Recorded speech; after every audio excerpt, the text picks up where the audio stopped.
Colpita alla testa e forse soffocata coprendole il naso e bocca. Sarebbe emerso questo dall'esame autoptico su Margherita Ceschin. La 72enne, insomma, sarebbe stata uccisa, forse mentre stava dormendo sul divano. Ed è lì che è stata trovata ancora in pigiama. Il suo cuore ha cessato di battere tra venerdì e sabato. La grondaia staccata, storta, come se qualcuno si fosse aiutato per arrampicarsi e raggiungere il terrazzo. Se qualcuno è salito da là, adesso non si sa comunque, adesso stanno facendo le indagini, quindi Certo che fa pensare una cosa del mi genere. fa pensare più che altro per la criminalità che c'è qua a Conegliano.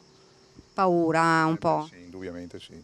La camera sottosopra, i cassetti aperti, il materasso capovolto ed il portafoglio della vittima sparito. Un ladro avrebbe fatto irruzione nella casa della 72enne. Forse Margherita lo ha sorpreso e sarebbe stata colpita. I carabinieri stanno indagando. L'appartamento in via 28 aprile è sotto sequestro. Questo signore abita qualche piano sopra. La sera guardo la televisione in una stanza parecchio al di là, quindi non mi sono neanche accorto di cosa succedeva.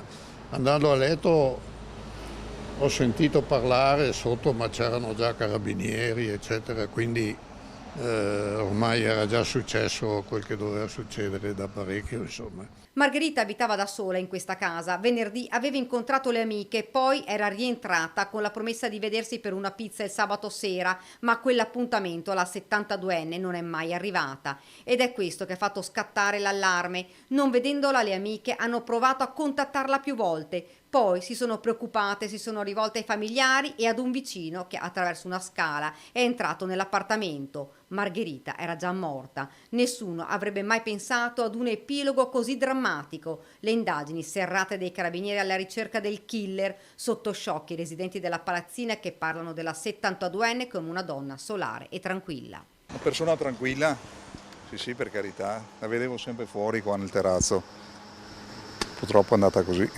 Era una signora simpatica, più o meno, no, anzi più giovane, abbastanza più giovane di me, ecco, comunque sì e no, però la salutavo e basta, insomma.